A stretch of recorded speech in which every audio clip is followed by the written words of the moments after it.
als Lorna und ich noch jüngere Lied wären, dann wohnen wir in Ontario. Dort, wo wir unsere Baster Schwertochter abschlachten. Sorry, we love you. Das lässt mich bloß rühren, da will nicht Port von meiner Not. Als wir da wohnen, dann schaffte ich in der Fabrik. Und ich hatte eine kleine Dodge Core zum nach Arbeit fahren. Und dann, wenn ich ein Haus fuhr, dann in St. Thomas, Ontario, da wir haben eine längste Eck, wo ich muss ranfahren. Und dann, wenn ich da ranwohne, in dem Auto dann sei er klappen, dann weiß ich nicht, wie es schmeckt alle. Und dann mussten wir dann ein paar Liter anfallen und dann fuhren wir wieder. Aber die, dort klappern, dort wie ein Krankenbericht. Von der will ich reden und ein Krankenbericht. Und weet je, wann wir Former sind oder wir sind Fabriken, Arbeiter oder du hast einen Truck, was du fährst, dann hörst du, wenn du klug bist, dann hörst du immer nur die Krankheit. Du hörst immer nur die Bulle. Du hörst nur was er piepert. Vorhin stellt sich drei mit meinem Großsinn mit. Und die reichte Fahrrad dort jühlt so sehr, dass hier sitzt wie vor einem Jethänger an. Heute dreht bloß die Musik her.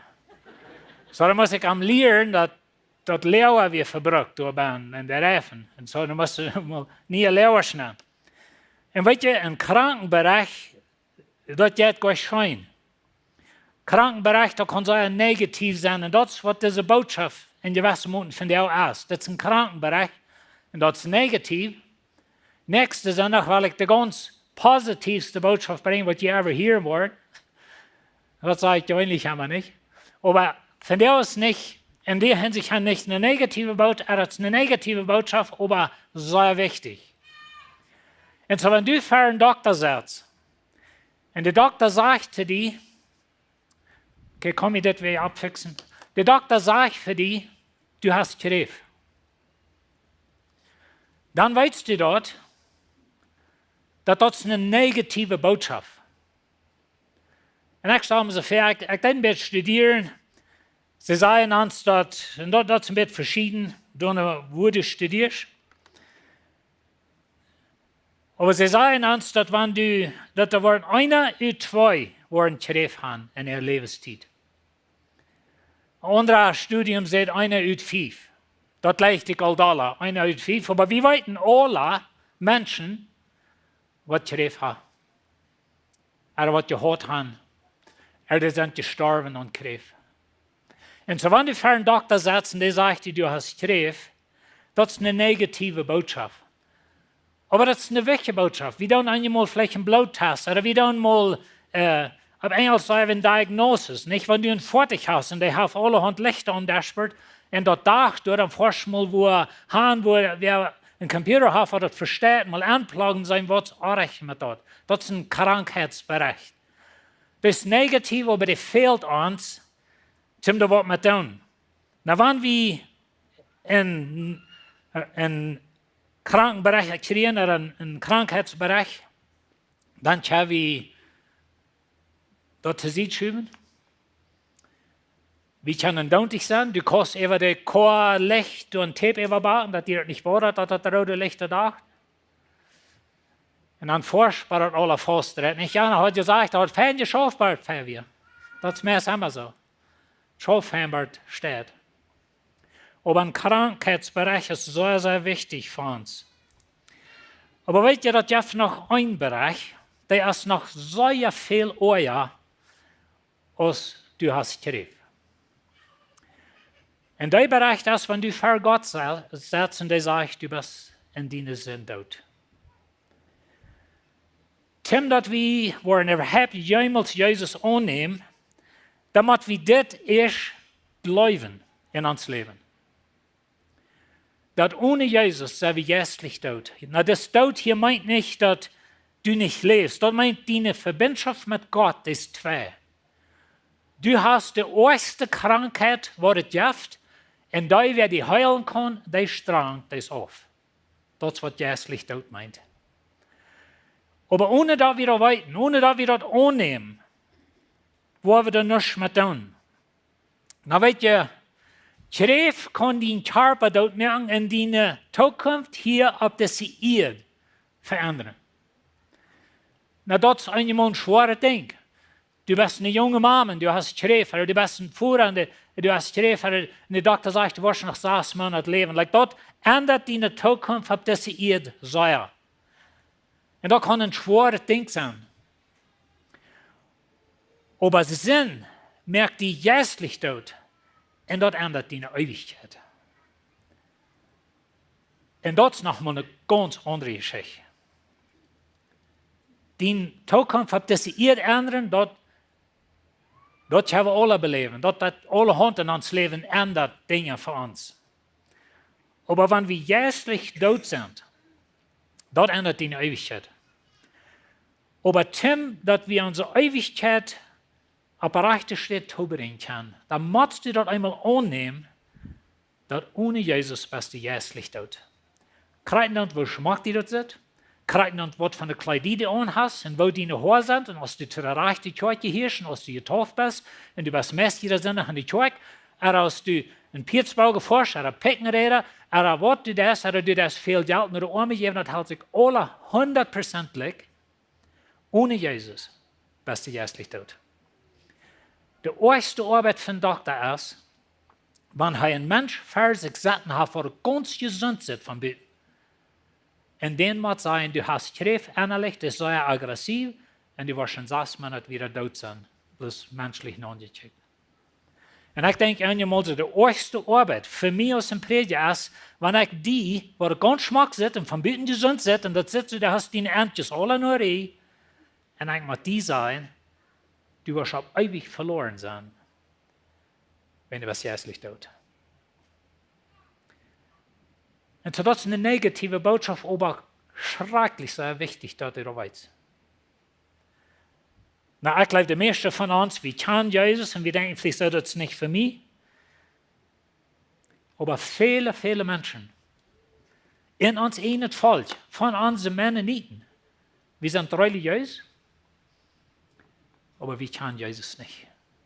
Wir kennen den Namen, aber wir kennen ihn nicht persönlich. Und so, wenn wir einen Krankenbericht kriegen, dann können wir in Don'tig sein, wir können uns euren wir können uns sorgen, wir können einen Tipp backen und so tun du es nicht. Na, weißt du, wenn wir nicht reich leben, in dieser Welt von dir, da wird Gott was gelehrt, nicht? Und wie ich wollte Luther ein bisschen wiesen, was Paulus davon sagt. Aber Gott wird gelehrt, und weißt du, wo wir? Wenn ich gleich den Krankheitsbereich nicht, sondern ich den Doktor dort merken, und er steht noch halb gehen. Und das ist, was wir alle tun. Und das ist, was Menschen viel mehr tun. Wenn ich weiß, ich sehe einen Sünder, dann habe ich eine Wohl. Ich kann den, wer mir das sagt, zu sehen, ich tue was nicht. Und die Mehrheit Menschen in der Welt, oder die meisten Menschen in der Welt, sie merken den Doktor dort, und er steht dort in der halb gehen. Und ich wünsche, wie wir nicht so tun. Aber wir können religiös sein und immer sehr schmack sein und sehr feine Dinge tun. Und am Hinterstehen geistlich tot, wenn wir haben Jesus nicht gekannt als unser Löser. In Epheser 2,1, da sagt uns Apostel, und das ist das Evangelium zu den Mennoniten, dort, wenn du in Spanischer bist hier, dann das ist das Evangelium zu den Mexikanern, das ist das Evangelium für die Heiden. Das ist really, was ich von rede. Wir sind Heiden als Mennoniten. Wir sind nicht Gott sein auserwähltes Volk, das wir einmal gedacht haben. Wir sind nicht Juden, wir sind Heiden. Er sagt, wir werden in jene Sinnen geistlich tot. Als sie noch so leben, als die Welt verlangen. Als die Welt dort verlangen. Weißt du, geistlich tot, aber morgen dort, er sagt, wir werden. Und das ist, wo ich den nächsten Sinn auch will von reden. Aber das ist der nächste Sinn auch. Von der rede ich von geistlich tot. Im Krankheitsbereich. Das ist schrecklich negativ. Der Krankheitsbereich sagt, du wirst auf ewig verloren gehen, wenn du nicht was Jesus annehmen. Und so sage ich, in der unsichtbare Macht, das ist der Teufel seine Macht. Die wird geistlich tot sind. Die in der unsichtbare Macht, die über diese Welt herrscht und ungetan werden, den Geist, der in der wirkt, der Gott nicht gehorchen. Ich dachte mit über diese Werkzeug, das reut mir, dass das immer ein Geist in die, was die regiert. Entweder der böse Geist oder der gute Geist. Und das ist auch ein Bereich. Dort wie checken, wo ein Geist regiert mich. In 1. Mose 1, da sagt Gott, und Gott sagt, was er gemerkt hat, und er sagt, dass es sehr gut wäre. Und so da wir das erste Tag, und so Gott hat die Welt gemerkt, er hat die Menschheit gemerkt, nur sein Ebenbild, und das wäre sehr gut. 6 Kapitel wieder. Na, ein Tiet ist ein bisschen länger, ein Tiet sind 1500 bei 2000 Jahren, aber 6 Kapitel wieder. Da sagt er das. Der Herr sagt, dass der Mensch sehr böse auf die Erde wäre. Und dass die Gedanken, bloß den Tiet, der war schlecht, die Gedanken wären, was wieder passiert. Das fängt sehr gut an, Gemeinschaft mit Gott, im Garten Eden, Gott ging mit ihm im Garten, Gott lebt mit ihm. In 6 Kapitel wieder, du hast die Schrift wieder so gottlos, dass Gott die Sintflut checkt. Was wieder geworden? Wenn ihr wollen wissen, was geworden wäre, dann lest mal Römer Kapitel 1. Dort, wo uns Apostel uns sagt, was da ging. Ich will ein paar von den Versen lesen von dir. Ich kann nicht mit dem ganzen Kapitel durchgehen, aber er sagt es das. In Römer 3,23 sagt er, du hast keinen Unterschied. Alle Mann, Mennoniten, Mexikaner, Russen, was immer. Alle Mann haft gesinnig und kommt runtergekehrt, was bei Gott sein soll. Und so das ist eine Idee, wie Scheiten immer besiegt. Ich schmied Steine, aber die kommen niemals bei dir. Da will ich so ein Beispiel geben, wenn der Pitcher den Ball never but den Batter kriegt, nicht? Aber das ist, was wir jässlich tun. In uns eine Kraft, und wir wollen uns selbst reden. Und so, wir sind alle krank. Aber ein bisschen träge in Römer 1. Was einer von Gott weiten kann, weiten sei, wie als Gott von dort weiten lassen. Na, Paulus redet hier von, wenn wir denken, von Adam und Noah. Was ging da eigentlich mit den Menschen? Sie kennen Gott, sie wissen von Gott, sie werden mit Adam und Gordon gewesen. Und wo kommt das, dass es so feindlich wird, sozusagen? Und so das, wo hier von redet. Aber wenn wir mal an uns denken, wir als Mennoniten, ich glaube, 99,9% von uns sind abgewachsen mit Gott in uns Leben. In unserer Schule, wir sind in die Kirche gewesen, wir haben Tüß gelehrt beten, die ganz meiste Heime haben gewisse Dinge von Gebet in sich. Viele Menschen fertig, wenn ein Zeugnis geben, sagen sie, ich was in ein christliches Heim ab. Really? Wir ein christliches Heim oder ein religiöses Heim, das ist eigentlich mal eine Frau, was ich habe. Aber weißt du, wir kann von Gott, wir weiten von Gott, wir glauben an einen Schöpfer von Himmel und Erde, wir glauben, dass das Erdball, ans Universum, der Mond und Sonne, das von Gott gemerkt, wir glauben das, der meiste von uns. Und das, wo ich von rede. Was einer von Gott weiten kann, er sagt wieder, von dort ist Gott der Welt gemerkt hat, von seiner ewigen Kraft in Gott hat, der vorher nicht zu sein wird, von da gekommen und zu verstehen ist, durch dort, was er geschaffen hat, sodass sie keine Entschuldigung haben. Na, weil die Menschheit zu der Zeit in dieser Welt, der Schöpfung, bewies Gott seine Kraft, aber für uns Mennoniten, wir haben auch von Gott gelehrt. Und wir haben gelehrt, dass Gott hat es alle gemerkt. Na, ich sage nicht erst, dass die Welt lehrt das Rüt von dir, weil wir wollen nicht ändern, sondern wir Gott dort merken. Und das ist, was die Welt tut, das ist, was Science tut. Wenn wir nicht wollen ändern, wir wollen uns selbst sein, wir wollen uns selbst kennen, dann dürfen wir Gott Rüt lehren. Wenn Gott lehrt, du bist ja erstlich tot, so da kann ich nicht leiden, sondern mit Gott Rüt lehren, mit Gott dort merken. Und das ist, was die Welt tut. Aber weet je wat lied? Wir als Mennoniten, wir haben von klein an gelehrt aus Gott und du hast einen Schöpfer und du hast dort Gott, ja, ich weiß nicht, hast du gelehrt von Gott im Himmel oder so eine Dinge? Das mag bei mir niemals sein. Aber anyway, wir haben gelehrt von einem Gottchen, einem Sonnchen, das hat Gott gemerkt. Aber weet je was wir tun haben? Ich kann mich selbst in Gott seine Städten angesagt. Ich kann nicht Gott dort gemerkt, wenn ich glaube an ihm. Aber ich will mich selbst raten. Ich will mich selbst raten mit meinem System, mit meinen Regeln, mit meinen Kleidern, mit meinen rechten Bord oder nicht in Bord, in Haar, nicht in Haar, was immer wie 100 Dinge habe ich gehabt. Und die Dinge sind gar schlecht, das sind gute Dinge. Wir wollen fan ungetrocken gehen, all die Dinge, aber durch Ben ist nicht eine Lösung. Und so wir haben uns selbst angesagt. Und wenn sie Gott erkennen, sie geben ihm nicht die Ehe aus Gott, und haben ihm nicht gedankt, sie geben sich in ihr Denken mit verkehrten Gedanken auf, sodass dort Diestere in ihr Unverständnis hat, überhaupt nicht. Und wenn ich kicke von der unter uns Volk und von wo wir kommen, das ist das Jahr 500 Jahre, was Mennoniten existieren. Ich meine, von Anfang wird nicht Mennoniten genannt, nicht, aber an der 1525, also an 500 Jahren. Und ich denke einmal, was passiert mir dann? Weet je, wo wir anfangen? Wir fangen an, als so ein Mensch das Evangelium predigen, dann wird er dood gemerkt, und dann kommt ein frischen predigen das Evangelium, wird er dood gemerkt. Das wäre wie wir. Von der Seite, wie viel mal ein Volk, wo der Port wohnt und da wohnt, und wir haben von Gott für jeden, wir folgen unsere Regeln. Und dann denken wir so, was passiert? Wir kennen Gott, aber wir haben, steht Gott danken, einen Arm annehmen, und Jesus annehmen, haben wir uns selbst, und das steht an. Und dann geht es um Diestern. Und das ist was vielmal passiert in dieser Welt.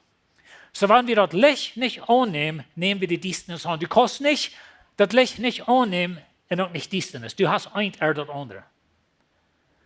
Und so, wenn ich hier bin, das Licht auszwitschen, dann nehmen wir die Dienstnis an, wenn ich ganz Dienster bin. Ich gehe hier einmal nach in der Werk, und das ist ganz Dienster. Ich denke, so soll es sein beim Predigen, dass ich mich nicht sein kann. Bloß mal horchen. No, just kidding. Aber weet je, wenn wir die Dienstnis, wenn wir das Licht nicht annehmen, dann nehmen wir die Dienstnis an. Wenn wir die Wahrheit nicht annehmen, nehmen wir die Lehre an. Und wenn wir die Radung nicht annehmen, nehmen wir die Verdammnis an. Du hast einmal ein oder das andere. Wir können nicht neutral sein, wir sind an einer Seite oder der andere. Und dann Römer 28. Und ich will hier eine lange Streit von uns wiesen, wer wir als Menschen sind. Und du kannst die selbst meten, wo du anpasst. Er sagt, es ist ein großes Gott, als der Gott abgeben und nicht mehr anerkennen wollen, soll ich Gott auch anhören und er gemeine denken. Und dort denke ich an jemanden ans Fall, wir kennen Gott, wie wir einmal eine solche jährliche Organisation können wir sagen, was wirklich wir zu sterben glauben. So was passiert. Das ist ein bisschen, wenn Gott hat uns, okay, die wollen mich nicht, dann gut, das ist ein bisschen die Idee hier. Aber dann hier sind die Nomen. Die sind alle eureich, schlecht, ungehorsam, jitzig, Aufgrenz, Mord, Striden, Unschmerzen, Gemeinheit, Plüdern, Lees. Das ist noch lange nicht zu eng. Sie bieten sich hängerig. Da meint so viel, dass die vertalen alle von den Prediger. Die bieten hängerig, können Gott nicht lieben, sind frech, die meint bloß einfach frech sein, like der Wort. Protzig, grautdown, puchen. Fing immer mehr schlechte dort. Je horchen die Eltern nicht. Like passt das irgendwo an?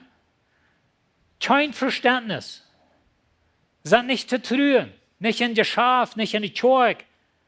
Ein von den Dingen, was mir merkte heute, und das ist, wenn Predigers nicht zu trühen geht. Und wenn hier immer mehr Predigers wird voll, das ist ein bisschen das ist eine Pandemie, das ist eine schändliche Krankheit. Und so nicht zu trühen. Sind nicht Menschen gut. Sind nicht willens zu vergeben, haben kein Mitleid. Das ist wer wir sind, really. In uns selbst. Weißt du was? Ohne Jesus bist du jässlich tot. Ohne Jesus ist das dein Leben. Oh, ich weiß, wie dann vielleicht nicht in jeder denkt. Aber wir können das alles nicht durchgehen, ohne dass mir das trifft. Und wenn sie auch weiten, dass Gott das Todesurteil, das Leben ohne Jesus ist tot, jässlich tot, von Gott getrennt. Ein Todesurteil über die bestimmt hat, die so tun sie das nicht nur selbst, aber unterstützen andere, die das auch tun. So, das ist die Welt. Das ist, was passiert zwischen Adam und Noah. Das ist, was passiert zwischen Noah und uns von der. Das ist, was immer passiert. Aber weißt du, Gott liebt? Wir sind nicht so dort. No, wir sind Mennoniten. Wir sind so viel besser. Wir haben gelernt, aufrichtig handeln. Wir haben gelernt, die Wahrheit reden. Und das sind gute Dinge. Und wir haben das auch gelernt. Nicht, folgen das nicht immer, aber wir haben so gute Eigenschaften gelernt. So gute. Bloß das rät uns nicht. Er sagt wieder, nu fängt Paulus an, zu den Juden zu reden.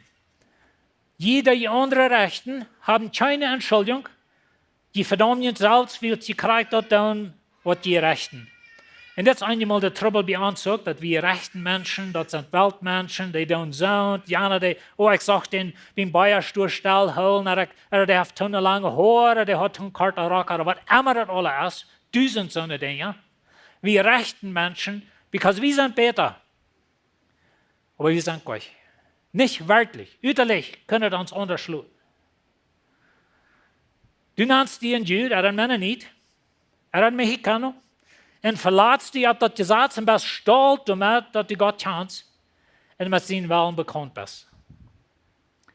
Und das ist ein Ding, was wir hier tun als Mennoniten, wenn wir andere Rassen Menschen rechten und sagen, das sind eure Menschen als wir sind besser, wir knacken gesucht, nicht? Und so eine Dinge.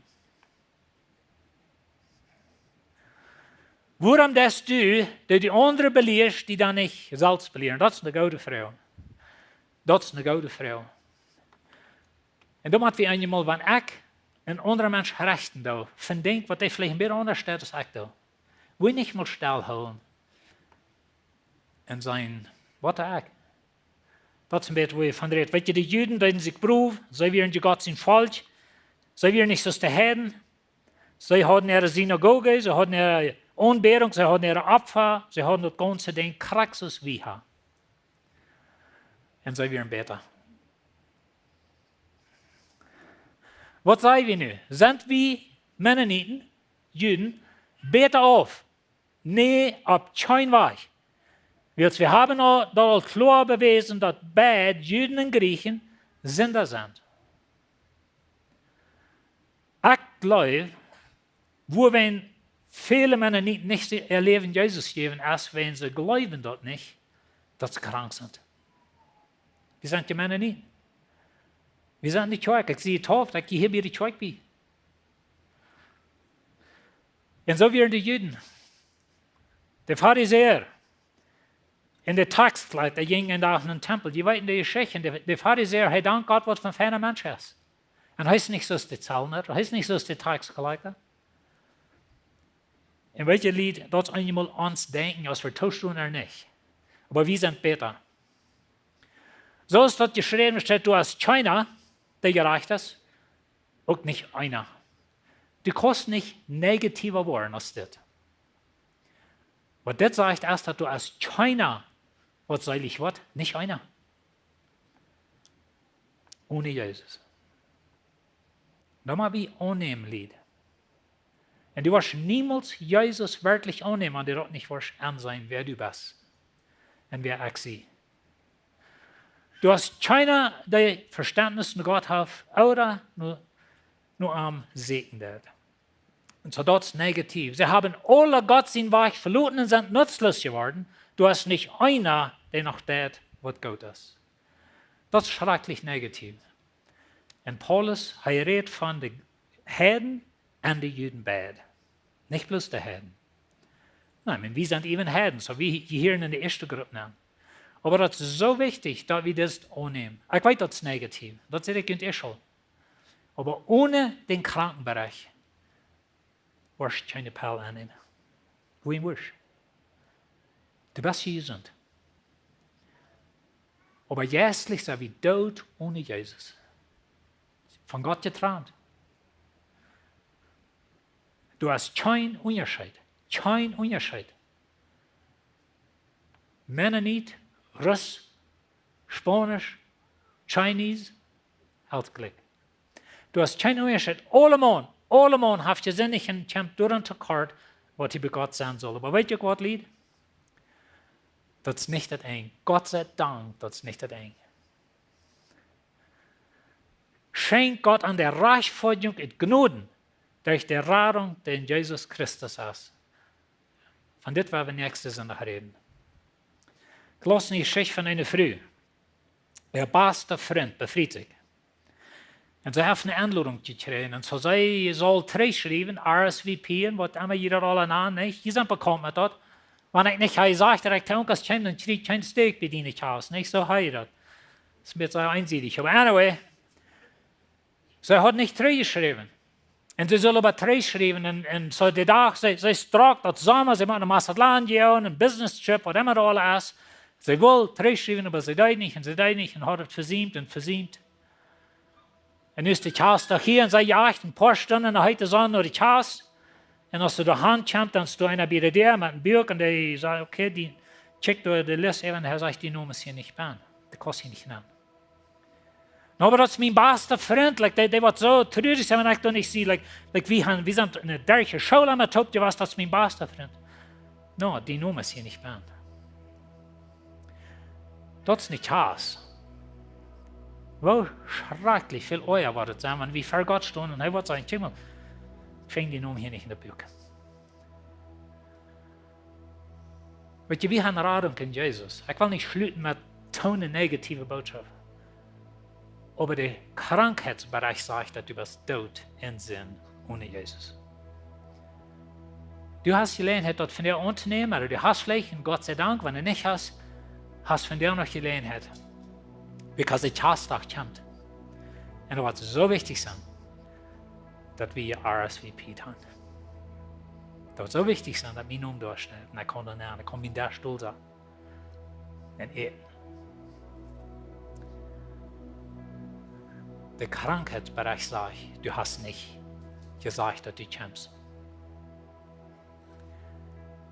Ziemlicher Fuhrer, Dankeschön für die Lesung. Help uns, den Krankheitsbereich zu glauben und anzunehmen und an dir das Leben heil. Beschütze uns für uns selbst wollen raten. Aber glauben, wir sind gut noch irgendwie, wenn wir sind Männer nicht. Help uns zu erkennen, dass wir sind verloren ohne Jesus. Und wir brauchen deine Erlösung. Amen.